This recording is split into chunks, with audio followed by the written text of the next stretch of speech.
and I'd like to welcome you to the fourth installment in our Informed Perspectives webinar series, How to Predict Delinquent Behavior and Approve More Accounts. Today's presentation is brought to you with our returning partner and presenter, Sheehey, a leader of D&B's Global Data, Insight, and Analytics team. Today's presentation examines the challenges that businesses face in predicting payment behavior of their customers, as well as how D&B's Delinquency Predictor can use superior data and analytics to address those challenges. For those of us in the audience who have a question for Sue, please just enter it into the Q&A panel at any time during the presentation. And today's presentation and a replay will be emailed to all participants in the next day or so. And now for today's webcast, Sue? Thank you, Lee, and hello, everyone. Thanks for joining us. We have an agenda scheduled today that hopefully you'll find very informative and educational as you think about the new D&B Delinquency Predictor and how to put that into play in your policies and procedures. So we're going to go over, first of all, just a high level on predicting payment behavior in today's complex business environment. Then we're going to get into more specifics about the predictive performance and the power of the new D&B Delinquency Predictor in comparison to the current version of the Commercial Credit Score, which is version 8. And then most importantly, we're going to talk about some use cases. So how do you apply the new Delinquency Predictor to help grow revenue while at the same time controlling losses? So there are definitely trends in the B2B marketplace that are impacting all of us, especially related to the slow and often bumpy road to economic recovery. And really there's an overall universal need that we're hearing from customers to get back to stable and profitable growth. So finding our way back may require new thinking, it may require new approaches as it relates to our policies and practices. And as credit and risk managers, you may be asking yourself, how can I find more ways to say yes? When I look at making credit decisions and decisioning new applications and making decisions on cross-sell or upsell as it relates to expanding credit lines, how can I find more ways to say yes, approve the credit, and really support my company's growth objectives while at the same time controlling losses and protecting the bottom line? So D&B is here to help give you insight into how to accomplish that, and really leveraging the own big data issue that's out there in the marketplace and that D&B has within its own organization. So there's a lot of data out there, and often it's in very unstructured, disparate databases, but bringing it all together and putting it into an actionable score is really what we've accomplished with the Delinquency Predictor. So we've leveraged new data sources, new data assets that we have within the D&B environment, and brought those into the new score to add more discrimination and predictive performance. And the good news is it doesn't require any new technology or implementation processes on your side. This score is going to be delivered through all of the access platforms that you're used to using today, and really gives you more precision. It gives you more accuracy when you're making those yes decisions and deciding how best to deal with a new account or an existing customer. So we're going to take a look today at what's behind the score, the richness of the new data sets that are giving us more deeper insight to the potential probability of delinquency, and leveraging what's called detailed trade. So many of you may have seen detailed trade in the D&BI application as you're reviewing data in the live report. But now what we've done is we've actually archived that detailed trade trending data and made it available to our modelers so that as we look back over the last 3 to 4 years, we can leverage that insight in predicting what's going to happen in the future. One of the other data sources that we're going to talk about is coming from the D&B Intelligence Engine. And this is basically an opportunity for us to understand all of the new data points that are coming in on a particular business, what the trends have been in those data points and the velocity in those data points, and again, turning those into predictors as we look at the future health of the business and their ability to pay on time. So the new Delinquency Predictor, formerly known as the Commercial Credit Score, really leverages a combination of a lot of different data sets. So previously you may have understood that we use public record information, trade data, demographic data, and when available, financial data.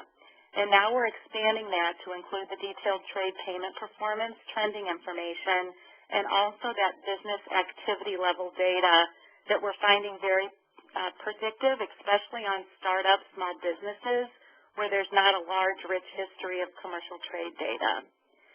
So the D&B Delinquency Predictor is still the best-in-class score in the market, and predicting that a new or an existing account will pay you 91 days or worse, past due over the next 12 months. So again, combining advanced analytics with our proprietary data sources, we're delivering a score that really identifies more of your severely slow-paying customers and a smaller subset of your overall application or customer portfolio. So let's talk a minute about what stays the same and what changes. So on the left-hand side of the slide, you can see that when you compare the new delinquency predictor to the commercial credit score version 8, we're keeping the scaling the same. So if you're used to using the 1 to 5 risk class segmentation or the 1 to 100 percentile ranking or the raw score 101 to 670 scale, those scales will remain the same. We'll still be offering those 3 different scales. Also, the score availability rules are not changing. So if you come to D&B and you get a match when you do a lookup, and you were able to get a score, a version 8 commercial credit score, you'll also be able to get a new delinquency predictor. And finally, we're not changing any of the access and delivery methods. So the tools that you're used to using today will still be the tools tomorrow when we go live with the new delinquency predictor. So what changes? We definitely went back to the drawing board and started from square one when we talk about applying new analytical approaches to new data sources. So the data sources have changed. They've been expanded. The analytical approach is more sophisticated from a segmentation perspective. We've changed the name. You might realize here that we're making a move from the commercial credit score to the delinquency predictor, and really making it more intuitive for you all to understand as you're introducing the score to new users or into different parts of your process, that this is really a score that's designed to predict delinquency. Also, we are only including commercial data in the scorecards. So prior versions of the score, version 8 in particular, had a component of it that was derived from consumer information. We've taken that out of the delinquency predictor and replaced it with new predictors from the D&B intelligence engine. So this is definitely a score that's designed for commercial decisions driven by commercial information. And these are really the foundational elements that make the score more predictive. The detailed trade data that I talked about, and we're going to look at an example here in a minute, the intelligence engine data, but most importantly, combining that with a superior analytic approach. So when you think about how you define delinquency, there could be 10 different answers to that question. We kind of went back to the drawing board and redefined delinquency more under the lens of how our customers define it at the account level as opposed to at the company level. The new segmentation is definitely driven by more of the data availability and whether or not that data was an indication of prompt or slow payment at the time of development. And then also our testing approach has changed. So in the past, we might test the data on a subset, we might test the score's ability to predict on a subset of the D&B file. We've actually expanded that and we're testing it across our customers' portfolios. So we've gone through a very rigorous process over the last 3 to 4 months to bring in customer data sets with indicators of how your customers have paid you, and then tested the score's ability to predict your actual payment performance. So we have some of those results to share today, and also we'll talk you through, how you may want to think about testing this score on your own portfolio.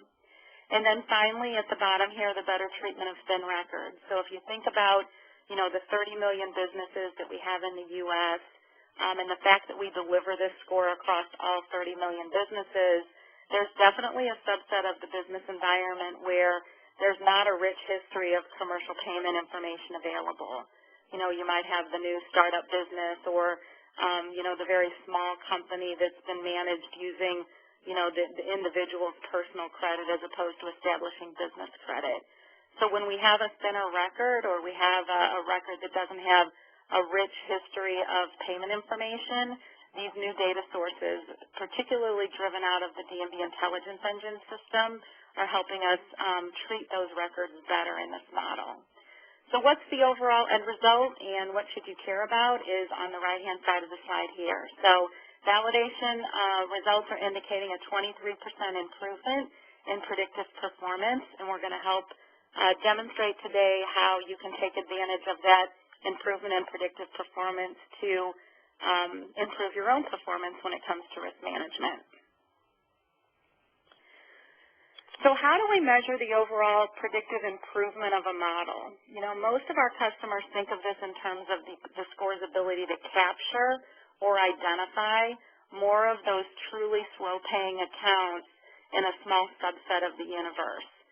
So what you're looking at here is if you go back and score a sample of records 12 months ago, and you identify those businesses that scored, you know, in the first through the 20th percentile. So that would be the worst scoring 20%. How many of the true bads were captured or identified 12 months ago and fell into that score range?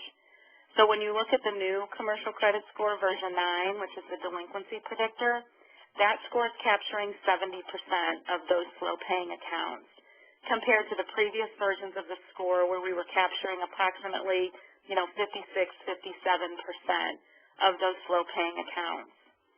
So if you think about the way you use scoring today, or maybe you're trying to understand scoring better and how you might apply it to your process, most of our customers will take risk management actions on that bottom scoring, you know, 10% or bottom scoring 20% of either their new application pool or their existing customer portfolio.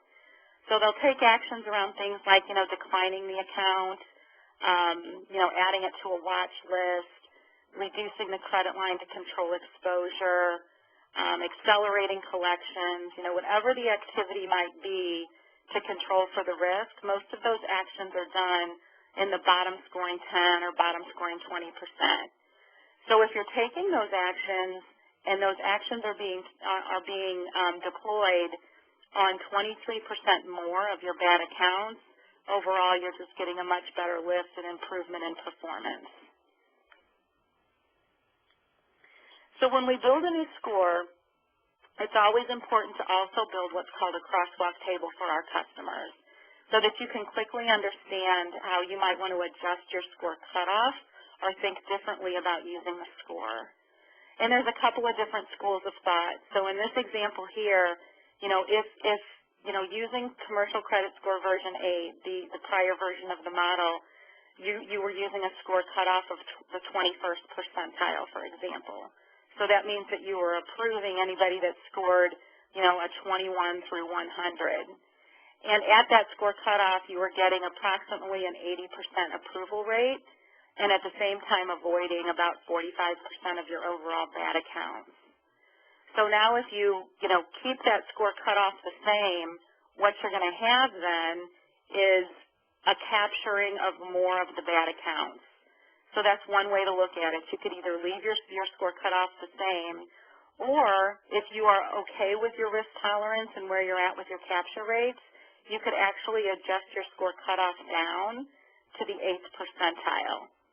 And you would allow 13% more of your accounts to be approved and maintain that same level of risk, that same level of capture rate. So this table is available to all of our customers that have joined today that may be using the commercial credit score today. They have a certain cutoff set up, and they're thinking about how, you know, you might want to adjust that to either accomplish one of two things. And I think for the most part, we're hearing that our customers want to be able to approve more and help their business grow and get back on that road to recovery and profitable growth. So in that case, you would use the table to figure out at what point do you feel comfortable adjusting your score cutoff down. while at the same time, maybe doing a validation here to say, how will that impact my capture rates or my bad debt? So this is a table that can help you accomplish that. And the D&B reps that support your accounts are familiar with this table, and we can certainly get you a copy of it.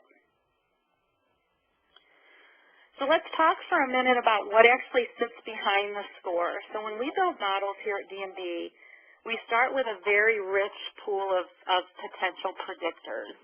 And the more expansive that initial pool can be, the more predictors that we have available, the better off we are. So if you think about the fact that we went from summarized trade to detailed trade and then also opened up all of the new predictors that are coming from the intelligence engine data, you can kind of see here how some of that data worked its way into the scorecards. So our modelers are really tasked with going and looking at all of the different potential predictors, finding the ones that are most predictive, have the highest predictive index, if you will, as it relates to severe delinquency. And then bringing those data points together in a scorecard. So it seems very complicated, and it kind of is very complicated and sophisticated from the back office here, but when it comes to you and it's live with you, it's very actionable and easy to use. But the point here on slide 12 is to really get everybody on the phone, comfortable and confident with the level of data that sits behind the score and the score's ability to accurately predict what's going to happen in the future. So you can kind of run through, the very deep levels of trade data that are used. We capitalized and leveraged our summarized trade data that's been around for years and years and years, and then brought in those trending detailed trade variables that look month over month over month at a company's payment performance and tracks volatility and changes as it relates to this month versus last month or this quarter versus last quarter. And then under the demographic category, we again expanded not only to look at years in business, SIC code, the geographic area they're in, but also the level of activity as it relates to new sources hitting the D&B file. And then, of course, continue to leverage predictive information around public record data in the forms of suits, liens, and judgments, prior bankruptcy, and then also on the larger businesses where we have known financial statement information, bringing in some of that level of information, especially around the current ratio aspects of the statement. So let's take a look at a very practical example here of how detailed trade is giving us a clearer view or better discrimination between a business that's low risk and a business that's high risk. So this example starts out by looking at summarized trade data. These two companies may look, identical or very similar as it relates to looking at a summarized, average days to pay, for example, over the last 12 months. So ABC company could have an average owing balance of $75,000, very similar to XYZ company. Also an average past due balance, again from a summarized averaging perspective, of roughly $10,000. But let's take a closer look at the actual detailed trade predictors. So ABC company, if you look at detailed trade, and I mentioned before that it is a trending type of perspective that comes in with detailed trade. So if you look between January 2011 and January 2012 for ABC company, you can see that the amount owing has remained the same, but at the same time the total past due dollars have drastically increased. So month over month over month, as you plot that trend, you can definitely see that ABC company is indicating a diminishing ability to pay on time month over month. On the right-hand side of the slide, let's look at XYZ company. So in this case, again, looking at the detailed trade trending variables, January 2011 through January 2012, the amount owing has actually increased month over month, while at the same time the total past due dollars have decreased. So XYZ company in this example is indicating an improvement in its ability to actually retire obligations during a growth phase for their company. So the model is picking up and capitalizing on this and taking two businesses in this very simplistic example here and doing a much better job at discriminating between which one is truly low risk and which one is truly high risk. So let's talk about the intelligence engine signals. And this intelligence engine term, if you will, is something that we use internally here at D&B. It really defines the system that all of our global sources of data come into. And we move to this kind of one central source, if you will, of information back in 2005. So instead of having sources coming into the D&B database from different legacy systems, 3 different applications, we're now centralizing and bringing it all in through the intelligence engine environment. And the power of that for our customers is really the activity level that's generated from that. So has there been any activity, number one? If there has been activity, has there been a decrease in activity recently? Has there been an increase in activity? How many new sources are coming in? You know, how often are those sources matched with a high level of confidence, a low level of confidence, you know, and so forth. So when you bring all of that data collection and sourcing into one environment, it produces a pretty powerful platform for us to then predict what's going to happen to the record in the future. So the intelligence engine system is not new to D&B. It's something we've actually perfected and capitalized on ourselves in keeping our data as up-to-date and as accurate as possible. But what's new for our customers now is these are available as predictors of what's going to happen to a business in the future. So this graph on page 15 is really just a visual to help you understand that as that level of business activity increases, you know, and in this case increases to 4 or more over the last 6 months, at the same time we see that the delinquency rates are decreasing. So there's a direct correlation and affiliation here with the level of activity and the likelihood of severe delinquency. And this is really how the model is using and capitalizing on that intelligence. So how does the new delinquency predictor, you know, bring this information in to assess a business from a risk perspective? So again, these are 2 kind of thinner trade files. These are new businesses with a limited amount of past trade performance. ABC Company, for example, you know, started in 1980, SIC code 4019 and 2 prompt payment experiences. Very similar XYZ Company. The old model may have classified these as medium risk. So both of them would have fallen into risk class 3, for example. So now if we look at the new intelligence engine signals that are coming in on ABC Company, we can quickly see that there's been no recent, you know, intelligence engine activity over the last 3 to 6 months. And if there was activity level in the intelligence engine, it was matched at, you know, a lower transactional confidence level, as opposed to XYZ Company, where we have had recent intelligence engine activity. The 2 trades that we've gotten in have both been very recent and within the last 6 months. And when we do match within that intelligence engine environment, the match rates are at a very high confidence level. So once we add this additional layer of insight, the model is now able to delineate between these class 3 records and identify that ABC Company is of higher risk of delinquent payment and XYZ Company is of lower risk.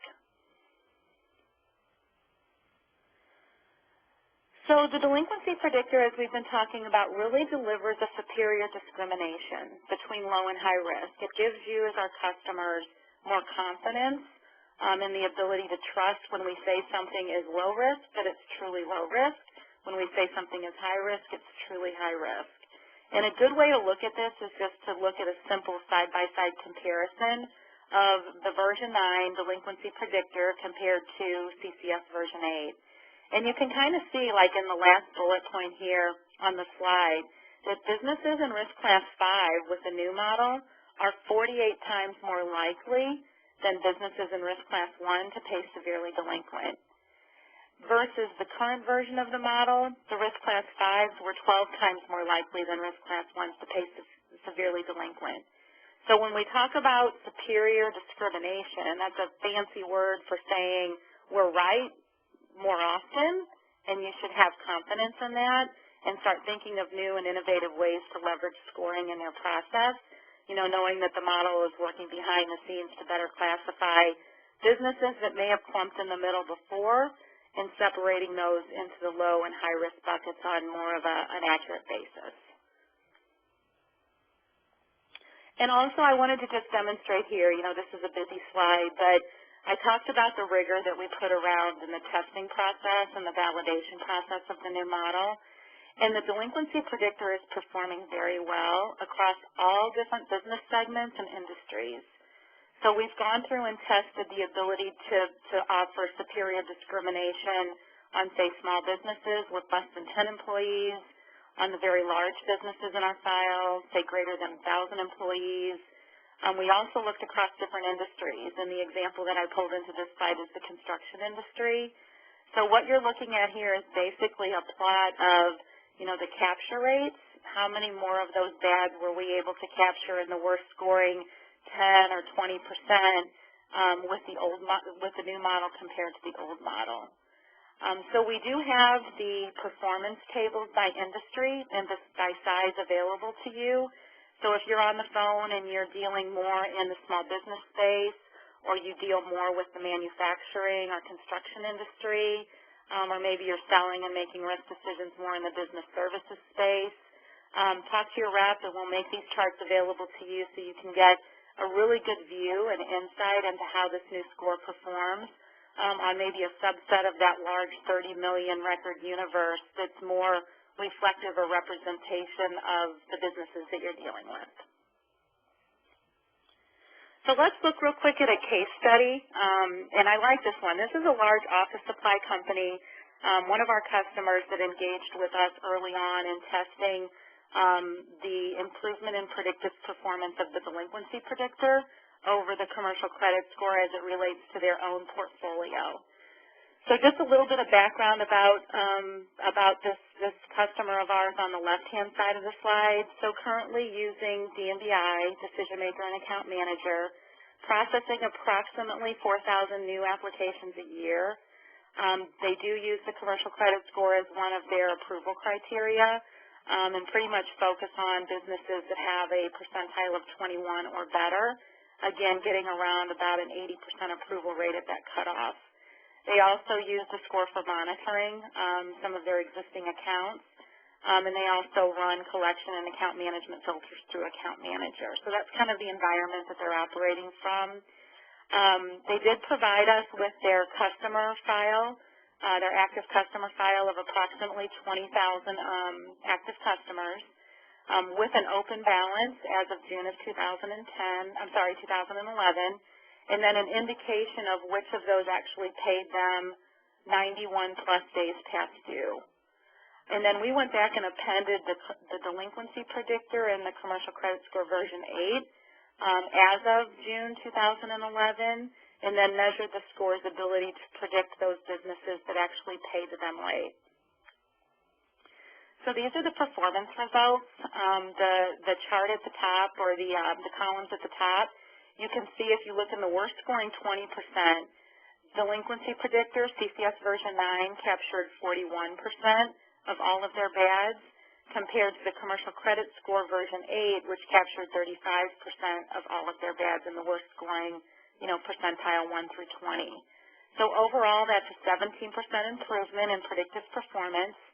And there's a couple of different things to look at here. You can look at how does this improve your bad capture rate and your ability to reduce losses, or how can you adjust the commercial credit score down from 20 to 10 to approve more accounts. So going from an 80% approval rate to a 90% approval rate and driving revenue for your business, and actually profitable revenue for your business.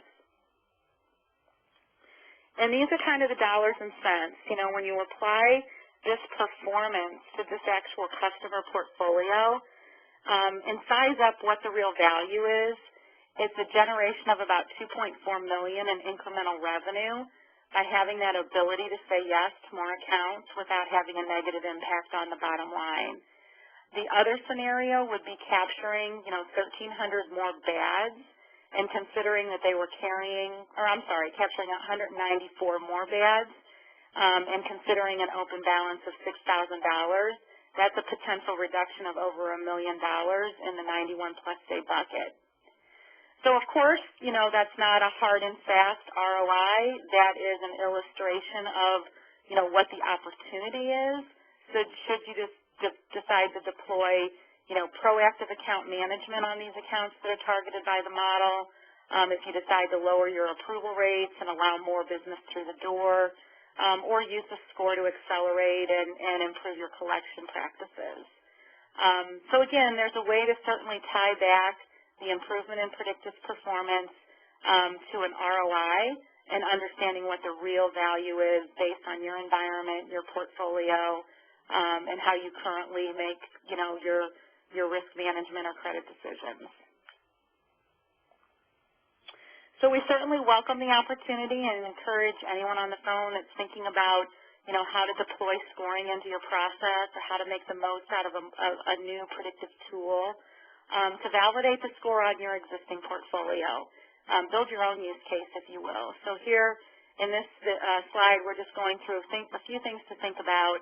The score could either be validated on your new account tool, so all of your new applications that are coming in for the first time asking for credit from you. It can also be validated on your existing account portfolio. So these are businesses that you're already dealing with and you're continuing to extend credit to, and you're looking for ways to manage them to kind of a profitable growth perspective. So we can bring that data in, we can test the score individually, or we can also test it in combination with the new suite of scores that D&B is releasing into the marketplace come May 10th. And that would be the D&B viability rating and the total loss predictor. So if you want to conduct a validation on your customer portfolio, you can certainly reach out to your relationship manager for help, or you can contact me directly if you want to have a deeper conversation on that. So let's talk about what we're launching and when. So over the weekend of May 10th, which is coming up fast and furious, we will be very busy from a technology perspective getting the scores into all of the products and platforms that our customers are using. So it doesn't really matter at this juncture what you're using, if you're using D&BI, if you're using Toolkit, if you're using ERAM or a Global Decision Maker product, or if you're coming into mydnb.com and ordering a comprehensive report. You will see the new score in the product that Monday. So, May 13th, all the scores will be populated and you'll be seeing them go live in your day-to-day activities. Now, there is one thing I wanted to mention. In those applications, by the way, I should mention, this is a replacement score. So the delinquency predictor will be replacing the commercial credit score version 8 in these applications, except for Toolkit and Batch. So if you're a Toolkit customer and you're pulling a packet from us today, you will continue to have access to commercial credit score version 8 for a period of time to help you make a smooth transition over to the delinquency predictor. So we understand that there may be a window of time where you need to do, some transition from either a technical perspective or a validation perspective, and then you would make a request at that time to pull in the new packet, which included the delinquency predictor. And then also from a batch perspective, so anybody that is on the phone that may get the score appended to their customer file in batch for account management purposes, again, there'll be a transition time and you'll have access to old and new score to help ensure a smooth transition for your business. Also, I just wanted to make mention that over that weekend of May 10th, when we go live with the new algorithm, that we will be suppressing alerts so that we avoid overwhelming you, knowing that the score changes are taking place because of the implementation of the new algorithm, as opposed to the fact that a data change has triggered a score change.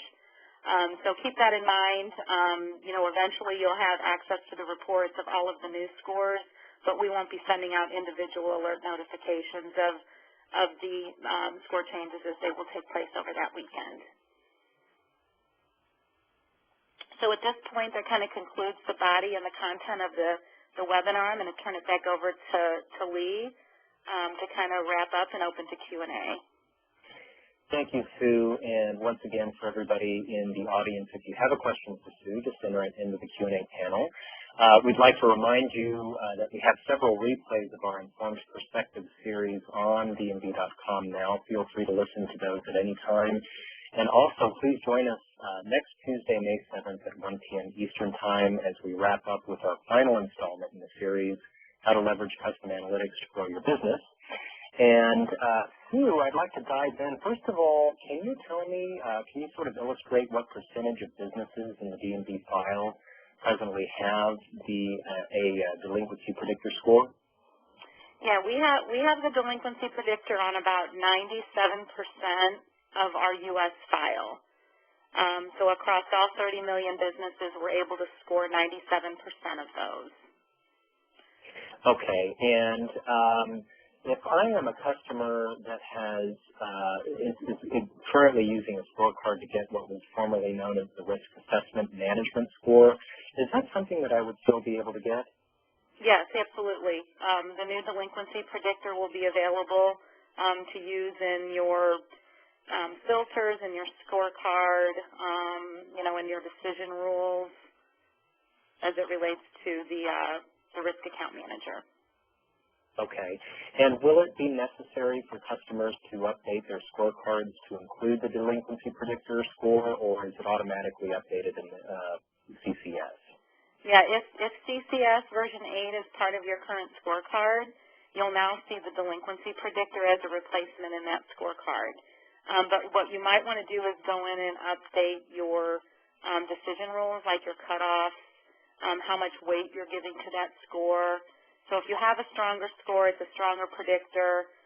Just like I illustrated today, you might consider lowering your cutoff and allowing more, good business through the door.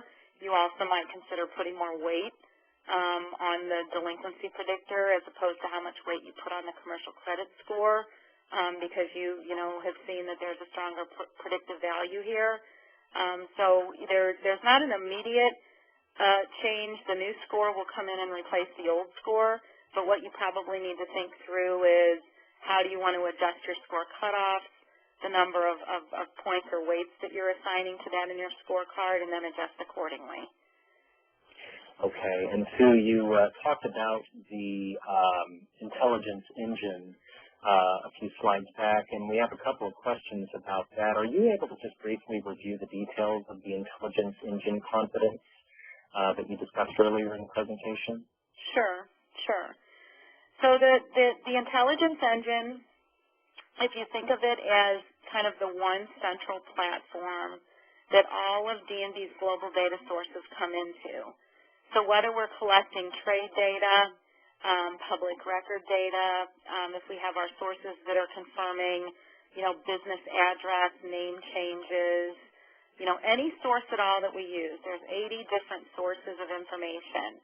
All of those sources of information come into one central system, and that system is what we call the intelligence engine. So when those sources come into that system, different things happen. So the source is either used to verify that the business is who they are, they haven't changed their address, they're still located at the same, address. It could be new trade sources coming in, so we're matching to the business name, city, state, and yes, we see that, a new trade source has come in on that particular business. It could be that, there's a suit filed against them, so we're matching information that's coming in from the courts and public record back to the business name, city, state, and we're adding that new piece of information. So those 80 different sources are coming into D&B's intelligence engine system and either verifying a business is there, filling in business, gaps in data, making a correction to data that we already have reported, verifying and collaborating information that we already have. So there's a whole host of different actions or triggers that take place within that environment. So this has been D&B's, one of D&B's critical components of delivering, highly, accurate, timely information to our customers.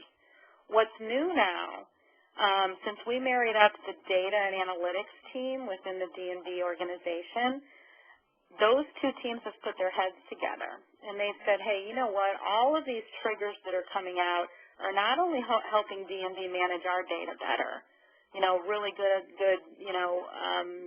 illustration of how we're turning big data into big insight. These are now triggers that our modeling team can use as potential predictors of future activity, future viability. Is this business actually active, buying and trading in the marketplace, growing, expanding, or is this business becoming dormant, inactive? They're heading more towards closure than they are towards complete active commercial viability. And those signals are now used as predictors on these smaller businesses where there's not a rich repository of established commercial trade data. So hopefully that explanation helped. Thanks, Sue. And in terms of the change from the CCS to Delinquency Predictor, does that apply to Canadian D&BI tool as well? And just on top of that question, are Canadian companies included? Yeah, if you're using the Canadian version of D&BI to do a lookup on a U.S.-based company, yes, you'll see the new Delinquency Predictor. But the Delinquency Predictor algorithm or model itself is only for U.S.-based businesses. So we're in the process of redeveloping the Canadian commercial credit score with planned release for early 2014. But the change that we're talking about today is only for U.S. businesses, assessing risk on U.S. businesses. Great. And in terms of the minimum data that I would need to get a Delinquency Predictor score, what is the minimum criteria? Yeah, the only thing that we don't score are businesses that have come in and self-requested a DUNS number. So they want to have their business added to the D&B database, but there's been no formal or official investigation done. We call those self-requested DUNS support records, and we do not score them. The other example of records we don't score is where we have an invalid, undeliverable address, and we've been unable to confirm through our sources that there's actually a business, an active business at that address conducting, operation. So if we have an invalid, undeliverable address, we exclude them from the scoring population. So those are primarily the two examples of records that we don't score. Everything else we would score. Okay.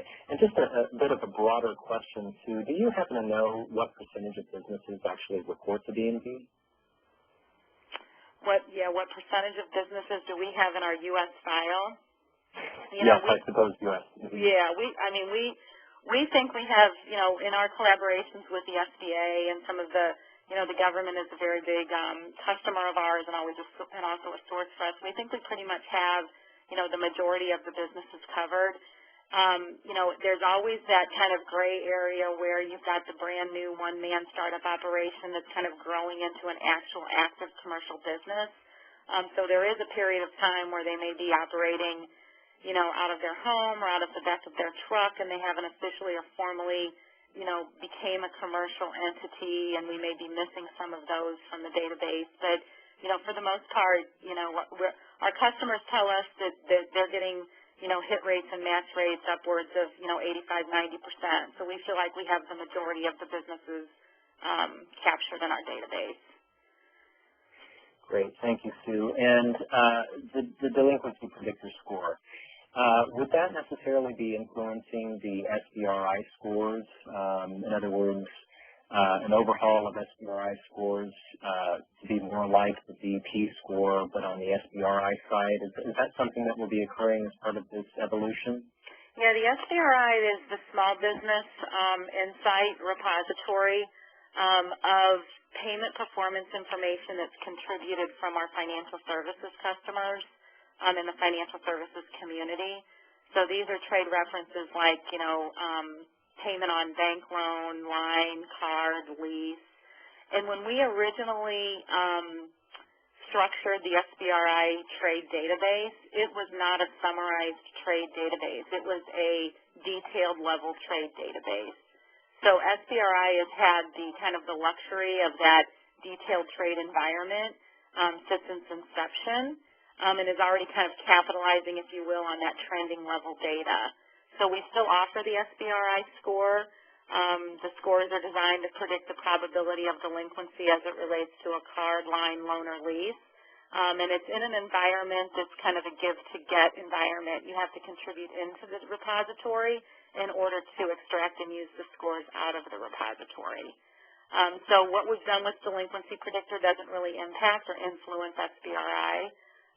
It's still in market and in operation as it was before. And Sue, if customers have a question with the scorecard changes, should they be contacting you or their reps? Yeah, they need to contact their rep. You know, if you don't mind, contact your rep, and the reps can also coordinate with our implementation consultants, who have all been brought up to speed and are very well versed and prepared to help you with scorecard adjustments. Thank you, Sue. That's actually about all the time we have. Do you have any final thoughts for those in the audience today? No, I just really want to sincerely thank everybody for attending today. Thank you so much for your business and your interest in D&B scores. We're definitely on a journey to help drive insight. We don't just want to provide data. We want to provide decisions. We want to provide a high-quality level of decision support. And, this score here and the viability score and the total loss predictor is a big step along that journey. And, we want you to feel comfortable and confident as it relates to predictive scores and leveraging them in your process. So hopefully today, helps you get a little bit more comfortable and confident, and we'll continue to work through these webinars and invite you in, and look forward to your feedback as well. So thank you all very much. And I'll just add my thanks to that. And just a quick reminder that this presentation and a replay will be available, will be sent out via email to all participants in the next 24 hours or so. And I'd like to thank everybody in the audience for joining today's event, as well as for all of these great questions. Special thanks once again to Sue Sheehey for sharing her insights. And once again, please be sure to join us next Tuesday, May 7th at 1 p.m. Eastern Time, for our final installment in our Informed Perspective series, How to Leverage Custom Analytics to Grow Your Business. And with that, from all of us here at D&B, have a great rest of your day.